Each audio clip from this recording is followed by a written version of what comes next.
The Prophecy of Akabe, a tale from Oneshi Kingdom. Once upon a time in Africa. In the heart of Africa, surrounded by lush green hills and golden savannas, there lay a magnificent kingdom known as Oneshi. Oneshi was not just any land, it was a place of laughter, peace, and rich cultural heritage.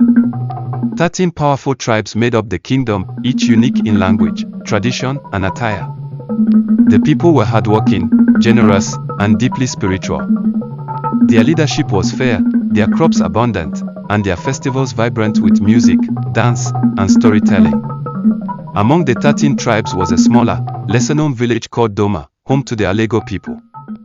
Though small, Alego was proud of its cultural identity, especially the sacred festival known as Odiu. Every Odiu season, the king of Doma would receive a divine revelation from the gods about the future of the land. But one particular Odiu celebration changed everything. The unthinkable prophecy.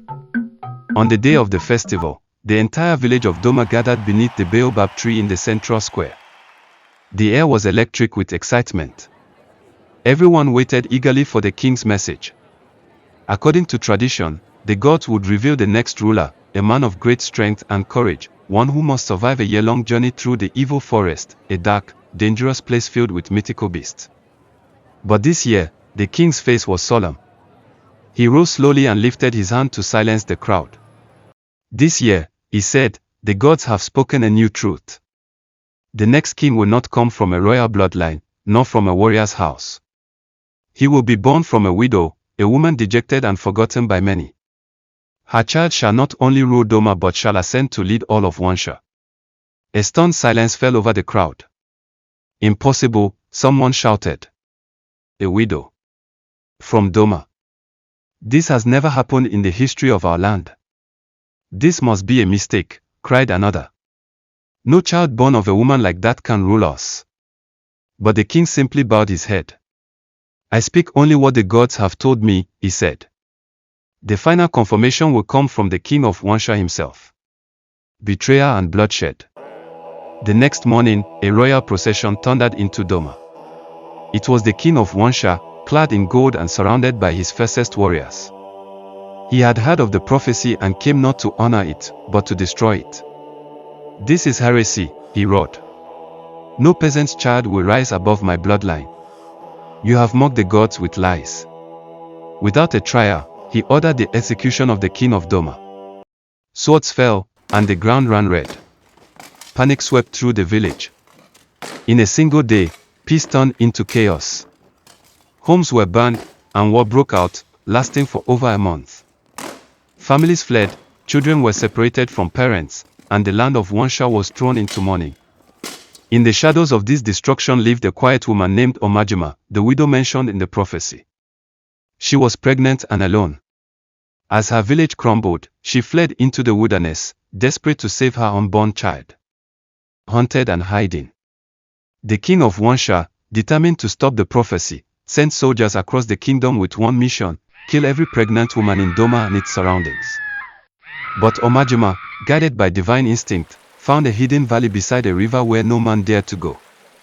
There, she survived in silence, drinking from the river and feeding off wild fruits. Time passed. Seasons changed. And then one early morning, she gave birth to a boy. His cry echoed through the trees. She named him Akabe, meaning destined one. But peace was short-lived. While she bathed Akabe in the river, she heard the thundering of hoofs. The soldiers had found her. With no time to spare, she wrapped her baby in cloth, placed him in a basket, and pushed him gently into the river's current. Gods, protect my son, she whispered, for he is the hope of our land. The soldiers arrived. They demanded to know where the child was. She said she had none. But one soldier found the bloody cloth and accused her of deception. They dragged her back to the palace. When they returned and lied to the king that the child had been killed by beasts, the king of Oneshi did not believe them. Enraged, he ordered their execution and cast Omajima into a deep pit, her arms and legs chained. She remained there for years, forgotten. Raised by the forest. But the river carried Akabe far beyond human reach, deep into the evil forest. There, a miracle awaited. A giant gorilla, revered as the guardian of the forest, found the crying baby and took him in. Akabe was raised among wild animals, lions, snakes, eagles, dragons, and creatures beyond human imagination. They taught him the ways of the forest. He could not speak human language but understood the rhythm of nature, the cries of birds, and the rustle of the wind. He became one with the wilderness, strong, fearless, and wise beyond his years. Animals bowed to him as a king. The princess and the wild man. Years later, in the palace of Oneshi, the king had 2 children, a son and a daughter. The daughter, Princess Ajima, was known for her beauty and curiosity. Her fiancé, a prince from the kingdom of Odini, was bold and arrogant. One day, the couple went horse riding to explore the countryside. The prince decided to leave her alone, claiming she needed to learn bravery. "Why would you leave me here?" Ajima yelled, frustrated. "To teach you how to be a queen," he smirked and disappeared into the woods. Alone and frightened, Ajima wandered into a lush glade and found a waterfall. She climbed the rocks to enjoy the view but slipped, and nearly fell to her death. Just then, strong hands caught her. It was Akabe, dressed in leaves, eyes glowing with wild power. She gasped. Before her stood a man like no other. Behind him stood a host of beasts, lions, gorillas, serpents, and even a dragon. They all bowed before him. Ajima was terrified, but the animals did her no harm. She tried to speak to him, but he could not reply. Instead, he gestured and mimicked her words, reading her mind with uncanny accuracy. She realized he understood thoughts, not just speech. Each day after that, Ajima returned to the forest. Slowly, a bond grew between them. He made her laugh. She taught him words. They shared silences and secrets. Soon, love blossomed. Destiny awakened. One day, Ajima faked an illness and sent a bird with a message to Akabe. When he received it, the dragon carried him to the palace. It was the first time in history that a beast entered Oneshi's gates. Crowds screamed. The guards tried to stop him. But he moved forward, drawn by a voice, a cry deep from the earth. "Akabe, my son, the time has come." He pushed forward. The guards tried to block him, but the dragon unleashed a roar of fire. The king appeared, demanding answers. But before he could speak, a light shone from the heavens and a booming voice echoed. "The destiny of Oneshi rests upon this young man.